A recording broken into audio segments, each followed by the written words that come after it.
I, 32, female, am a mom to a wonderful little boy, Francis, 1, male. A few weeks ago, we celebrated his first birthday, a day I had been excited about since he was born. But instead of celebrating as a family, my husband, Pete, 33, male, chose to skip it entirely. Pete and I had been working on plans for Francis's first birthday for months.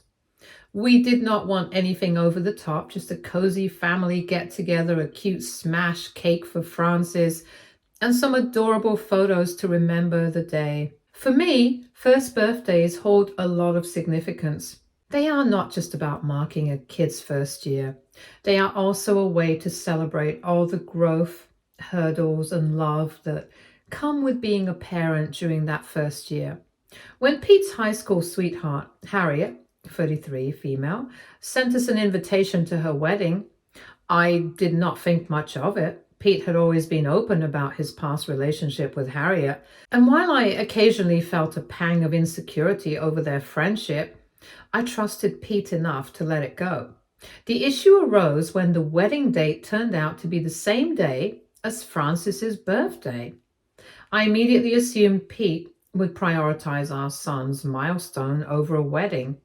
It was not even a question in my mind. But when I brought it up, Pete's response completely blindsided me. He told me, quite matter of factly, that he would be attending Harriet's wedding and that I should understand because weddings are once in a lifetime events, whereas birthdays happen every year. I was stunned. I tried to explain to Pete why this was such a big deal. A first birthday is not just another day. It is a moment of celebration, a reflection of all the love and effort we have poured into our son during his first year of life. I reminded him that there would only ever be one first birthday for Francis. But Pete refused to see my side of things. Instead, he accused me of being jealous of Harriet. According to Pete, my objections were not about Francis at all. They were about my insecurities and my inability to be happy for someone else. I could not believe what I was hearing. It was not about Harriet, it was about Pete, as a father being there for his son. But no matter what I said, Pete would not budge. The night before Francis's birthday, Pete packed his bag and left for the wedding. He kissed me on the cheek, told me not to make a big deal out of it, and walked out the door without a second thought. I felt a knot in my stomach as I watched him leave, knowing this moment would change the way I saw him forever. On Francis's birthday, I put on a brave face and focused on making the day as special as I could for my baby. I decorated the living room with balloons and streamers, baked a cake, and invited family over to celebrate. Everyone came with gifts, showering Francis with love. He laughed, clapped, and smashed his little cake with joy. But no matter how happy Francis was, I could not stop noticing the empty chair where Pete should have been. The sadness and anger were impossible to ignore. In the middle of the party, Pete called. I stepped into the kitchen to answer, and he sounded upbeat, asking how the celebration was going. I could hear music and laughter in the background, the sounds of Harriet's wedding. It made my stomach churn. He did not ask about Francis or apologize for not being there. He just wanted to know if everything was fine.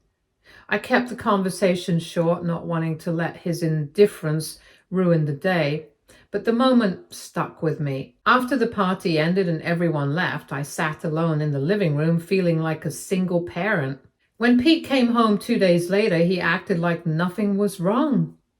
He walked in with a big smile, talking about how beautiful Harriet looked, how emotional the ceremony was, and how glad he was to have been there for her. I felt like I was living in an alternate reality. How could he not see the problem here? When I told him how hurt I was, Pete brushed it off. He said I was being dramatic and that I needed to let it go. According to him, I was focusing too much on one small thing and ignoring the bigger picture. He said it was not a big deal that he missed Francis's birthday because he would be there for the rest of them. He even accused me of being selfish for making him feel bad about attending the wedding. The more he spoke, the angrier I felt. This was not just about the birthday. It was about what his actions said about his priorities. Pete had chosen Harriet over Francis, over me, over our family. And instead of taking responsibility for that choice, he was doubling down and blaming me for being upset. I spent some time thinking about everything that went down. This past year, I poured my heart and soul into our family.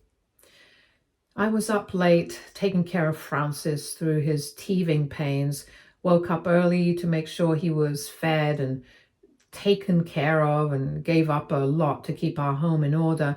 I quit my job to be around and take care of everything. Meanwhile, Pete had it easy. He went to work, came home, went to parties, stayed out for as long as he wanted to, and got to enjoy the fun parts of being a parent without facing the tough stuff. I do not know why I didn't realize this before, but he never worked around the house or looked after Francis. He was busy with his own life, and when it was his turn to really show he cared about our family, he decided to walk away. It felt like a huge wake-up call. I realized I could not stick around in a marriage where I did not feel appreciated, and where my emotions did not matter, and where our son was not the main focus. So I decided to take the tough step of filing for divorce. When Pete came home and saw the papers, he was furious. He accused me of being petty and overreacting. He said I was tearing our family apart over one mistake and that I was acting out of jealousy and spite. He even tried to make me feel guilty, saying I was depriving Francis of a father because of my pride. But I stood my ground. This was not about pride. It was about respect, love, and what I wanted to model for my son. I could not let Francis grow up in a household where one parent's feelings and needs were constantly disregarded. I wanted him to see what it looks like to set boundaries and demand to be treated with respect. Pete has been trying to convince me to change my mind about the divorce. He keeps trying to talk me out of it, apologizing and saying he wants to fix things for our family. He keeps asking me to reconsider, saying he knows he made mistakes and wants to do better. Every time we talk, he stays calm and tries to show me he's serious about making things right. I want to believe him. I want to trust that he could change and put our family first, but I cannot forget how many times I felt I was not enough in our marriage. His apologies do not take away the feeling of knowing I was never fully his priority. They do not change the fact that I gave everything to a relationship where I felt like I was competing with someone who was not even there anymore. I know he regrets what happened, and I believe he really wants to fix things. But it is not just about feeling sorry. It's about trust, and I do not think I can rebuild that with him. Knowing that part of him is still connected to Harriet makes it impossible for me to move forward with him. It's not because I'm angry or unwilling to forgive. I just cannot stay in a relationship where I feel like the third person. It's hard to see him like this. I can tell he's struggling too, but I have made my decision. I will always want what's best for him as Francis's dad, but I need to focus on creating a happier, healthier life for both of us. So AITA for ending my marriage because my husband chose his high school sweetheart's wedding over our son's first birthday. Update 1. Last month, I moved out of the house with Francis. I found this small apartment. It seemed perfect for the time being. I also got my old job back, and they were more than happy to have me back. Everything is a little complicated, but I'm trying to get everything back on track slowly. A week ago, I received a call from Pete's mother, Rose, 56, female. Rose and I have always had a good relationship, and despite everything, I always valued her opinion.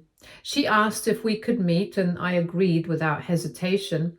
Rose has always been a supportive figure in my life, and I have never known her to blindly defend her children when they are in the wrong. I admire that about her. She does not shield them from consequences, but instead holds them accountable. That is something I always respected. We decided to meet up at a cafe close to my office.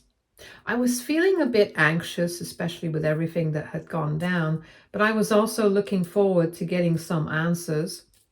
When we finally sat down, Rose asked how I was holding up, and I could see she really cared. We chatted about work and life, keeping it light, but I could sense there was more on her mind. After a few minutes of small talk, she told me she thought I made the right choice by going for the divorce. She said it with such certainty, and I could hear the sadness in her tone. It was not just a casual remark, she truly believed it. Rose said she had always felt that Pete had not fully moved on from Harriet. She talked about how for years she noticed certain behaviors in Pete that made her feel uncomfortable. Initially, she kept those feelings to herself, wondering if she was just being overly sensitive or if there was something deeper going on. However, as time went on, she started to notice the same signs I did. Pete's ongoing connection to his history with Harriet. She explained that she tried to convince herself that it was just in her head and that maybe one day Pete would grow out of it. But when he skipped Francis's first birthday for Harriet's wedding, Rose realized the truth. She said she could no longer deny it. The fact that Pete had chosen Harriet over his own son's milestone was a clear sign that he was still emotionally invested in her. Rose admitted she felt guilty as a mother for not realizing sooner how deeply Pete still felt about Harriet. She said she should have warned me and helped prepare me for the possibility that Pete might not be fully committed to our family. Whatever she said kind of confused me. On one hand, I appreciated her support. On the other, I felt angry and wondered why she had not spoken up earlier. Still, I understood how hard it must have been for her to face the truth about her son's feelings and their impact. I quickly reassured her that none of this was her fault. I told her that it was not her responsibility to protect me from Pete's actions. It was Pete's duty to respect our marriage and prioritize our family. Rose seemed relieved, but I could tell she was still really upset. She kept saying sorry like she felt she needed my forgiveness for something that was out of her hands. I told her I did not blame her, that I was grateful for her support and that I wanted her to know I did not hold her accountable for Pete's decisions. She nodded, but I could tell it was hard for her to let go of the guilt. Even with everything going on, Rose reassured me that she would always have my back if I needed help. Her promise to be there for me no matter what really meant a lot. I could feel the sincerity in her words, and it gave me some comfort knowing I was not alone in all this. She also asked if I would let her meet Francis after the divorce, and without hesitation, I told her I absolutely would. I could tell that Rose really cared about him, and I wanted him to get the chance to get to know her, especially since she has always been so nice to both of us. As my lunch break came to an end, I had to wrap up our conversation, but before I left, I asked Rose about Pete and Harriet's history. I had never asked much about it before, but now I needed to know more. I knew there was a long history between them, but I did not know all the details. Rose told me she would share the full story the next time we met. I left the cafe feeling lighter, knowing that Rose had my back and that we had made plans to meet again soon. Even though I appreciated Rose's support, I could not shake the feeling that something was off. I was married to a man who, despite all our years together, was still in love with his ex-girlfriend. That realization hurt more than I can explain. I feel so betrayed. I put my all into our marriage, our family, and into Pete. Still, it was not enough to stop him from holding on to his past. I believed I was enough for him, but it turns out I was not. I cannot deny that it stings, and as much as I try to make peace with it, I cannot help but feel like I have been deceived. I'm looking forward to hearing more from Rose next time we meet, But it is hard to shake the feeling of betrayal. How could I have been so blind to it all? It is a hard pill to swallow, but I'm trying to focus on the future and what is best for Francis and me. It just feels strange knowing that I was married to a man who was never truly over his ex. It's a lot to process, and I'm still figuring out how to move forward. Update 2. A few days ago, Pete came over to see Francis. I knew it was the right thing for Francis to have his dad in his life, but it left me feeling conflicted. Francis was thrilled to see him, running up with his arms outstretched, giggling like he had not seen Pete in ages.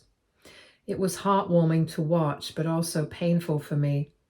I kept telling myself that Francis deserved his dad, but my emotions were all over the place.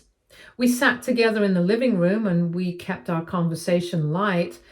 I did not want to get into anything heavy, and honestly, part of me was hoping the whole exchange would just pass without drama. At one point, Pete asked me if I had really thought the divorce through, if I was sure about my decision, and if there was any chance I might reconsider. He sounded sad. I had spent so much time wrestling with this decision already. It was not something I'd taken lightly. I told him I was sure about my decision.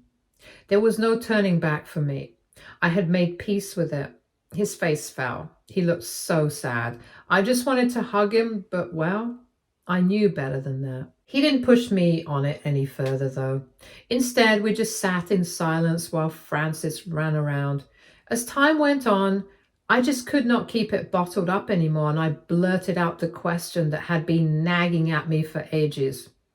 Was he still in love with Harriet? I had to find out. I could not keep pretending everything was fine. I needed him to be honest with me. Did he still have feelings for her? I cannot explain how much I just wanted him to say he loved me. I needed to hear it so badly that it almost hurt. But he did not say that. Instead, he hesitated and then told me something I was not prepared for. He said he was not sure how he felt anymore, that things were complicated. I tried to hold it together, but my mind was racing. I could not just leave it at that. I had to know what was really going on. I could not understand how, after everything we had been through, he still could not figure out his feelings. So I asked him point blank, had he been lying to me all this time about his feelings? I needed an answer. His answer hit me hard. He told me he loved me, that he was sure of that, but then he said he still had feelings for Harriet, something he just could not shake. Hearing that felt like a punch to the gut. I felt sick, like I could not breathe. It did not make sense, and it did not feel fair at all. I had so many questions in my mind. Why did he stay with me and build a family if he still felt something for his ex? Why did he marry me? Why did he do any of it? Why did he choose to be with me if he still had feelings for her? I didn't get it. I wanted to understand, but the more he spoke, the more confused and betrayed I felt. I felt like shouting at him, wanting to know the truth, but I just sat there feeling empty. I could not help but think how unfair it was that I had poured so much of myself into a relationship with someone who still clung on to his past. I felt tiny and silly for not realizing this earlier. Above all, I felt completely and utterly heartbroken. The entire talk raised more questions for me than it answered, and I could not help but feel foolish. Why did I think Pete was completely committed to our life when he still had feelings for Harriet? How could I have been so naive to believe our family would stop him from returning to his past? There were no simple solutions, and the burden was overwhelming. I was not sure what to do next, but I knew I made the right decision. Update 3. A few days ago, I met Rose again, and she told me the entire story of Pete and Harriet's past. It was a lot to take in. She started from the beginning, telling me how Pete and Harriet first met when they were just 16 years old. It was a typical high school relationship at first. No one really thought it was serious, but the two of them were pretty serious about each other. Pete was absolutely head over heels for Harriet, and Harriet felt the same way. They were inseparable. Their relationship was not without its ups and downs, though. For a while, they had to do a long-distance situation when they both went off to different colleges. But they made it work. Rose said she realized how serious they were about each other around this time. After college, on the day Harriet graduated, Pete proposed to her, and of course she said yes. But they decided to wait a few years before getting married because they were just 22 and they wanted to have a stable career before settling down and starting a family. But they were engaged and living together. To everyone on the outside, their relationship seemed perfect, and apparently it was perfect for them as well. It was everything they both wanted. Then on Pete's 25th birthday, Harriet found out she was pregnant. Rose told me how happy they both were. They were absolutely thrilled, and so was everyone else around them. It felt like everything was falling into place and going according to plan. Just when it felt like everything was finally coming together, disaster hit. When Harriet was about 32 weeks along, she and Pete thought a road trip would be a great way to spend time and connect before the baby arrived. Unfortunately, that trip took a tragic turn. They got into a serious accident. Pete came out with less severe injuries, but Harriet's situation was critical. She was quickly taken to the hospital where the medical team did everything possible to save her and the baby. And sadly, despite their efforts, they could not save the fetus. It was heartbreaking. Everything they had dreamt of seemed to have disappeared in a matter of hours. Harriet spent months in the hospital recovering from the accident. Rose said Pete was by her side the entire time, but when Harriet was finally well enough to leave the hospital and go home, she said she wanted to go back to her mother's place and not back to their house. Harriet could not stand to be in the house anymore because it reminded her too much of the fact that they lost the baby, so she moved out. This is when everything began to fall apart. Pete was heartbroken. He was still grieving the loss of their child, and now he was losing Harriet as well. Harriet began to distance herself from him. She did not want him to visit. She did not want to talk to him. For Pete, it felt like everything he loved was slipping through his fingers, and he did not know how to stop it. Then one day, Harriet called him. Rose said that when Pete saw her name on the caller ID, he was so happy that she finally reached out to him. But when he picked up the phone, Harriet told him that being in a relationship with him had become too difficult. She could not handle being with him anymore because she felt like he was the reason they had lost the baby. She blamed him. And that was something Pete just could not take in.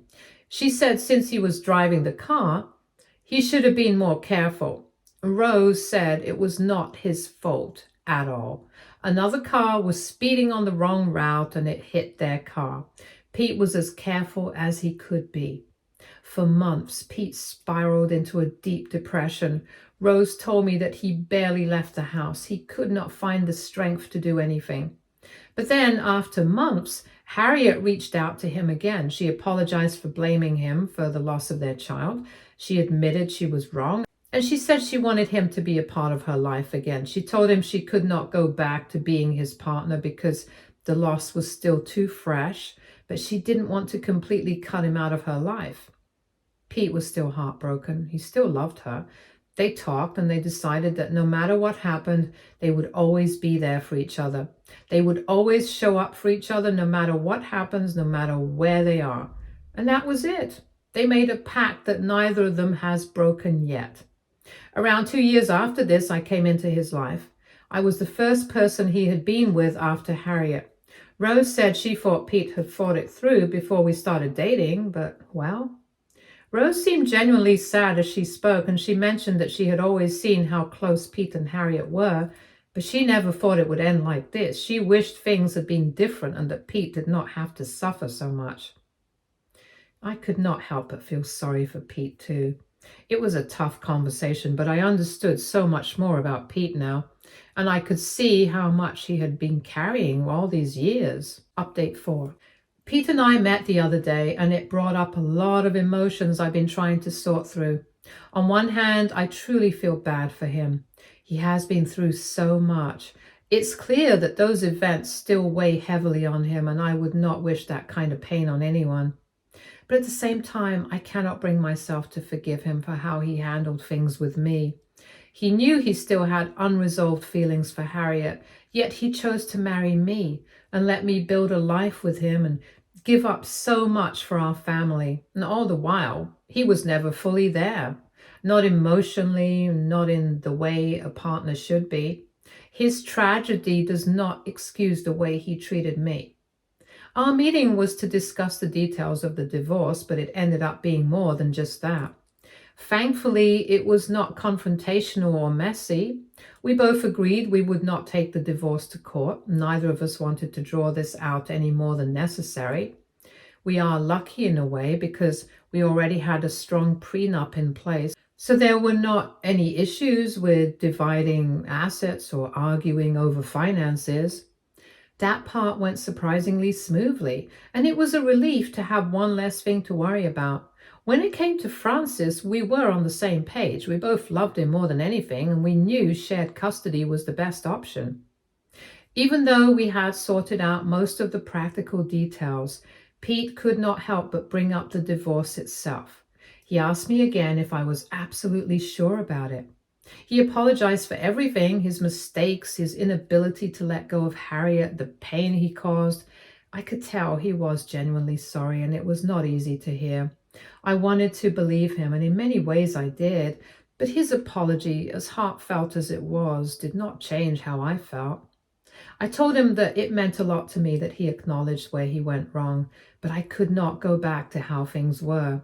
Knowing he still had feelings for Harriet, even after everything we had been through, was a line I could not cross. It was not something I could ignore or pretend did not matter. It changed the way I saw our relationship and what I deserved from it. Pete did not push me after that. He seemed sad, but maybe even relieved in some way that we were finally being honest with each other, but there was still some tension between us. So that's where things are now.